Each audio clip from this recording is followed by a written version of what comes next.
This one you do not get wet. I'm going to set that right to the side. Do not get this one wet, okay? Last two, and there are two, are your collection cells. These collection cells are positively charged, so when everything gets through here negatively charged, that connection is made and everything is sucked into these little honeycombs. You will start to see these discolor over time. They'll get a little bit gray, they'll get a little bit brown. You can wash these with water. That does the best job to get them clean. However, you need to know that you're really going to have to get them dry afterwards. You tap out the water and then let them sit in the sun, or you can put them right back in here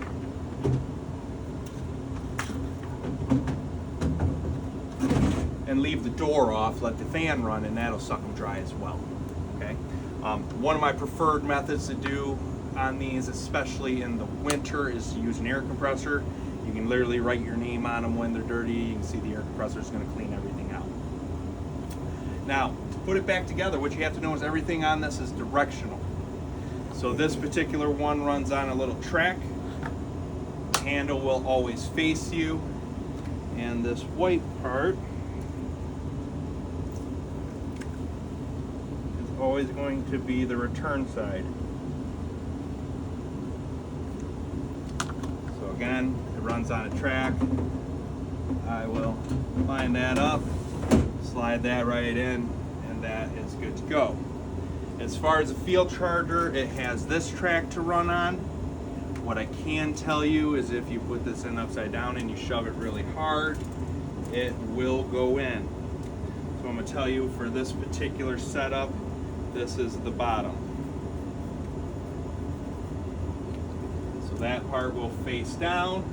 Another way to think about it is the metal is almost always going to face away from the furnace, or the metal is going to face towards the metal of the return.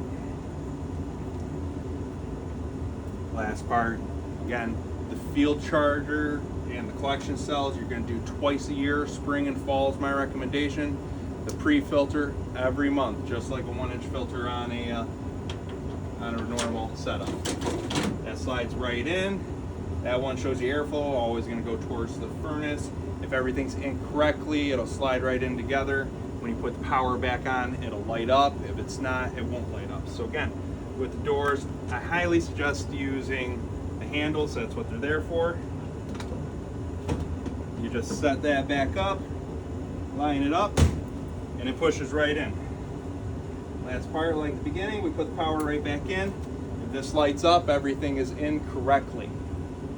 Now, every time you clean it, you need to hold this reset button for a 10-second count.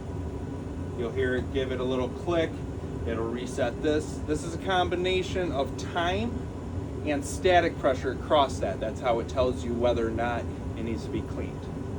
So do pay attention to that. Once you see the red blinking light, it's time to do the pre-filter. But if you do it every month, you're usually pretty good to go. Gotcha.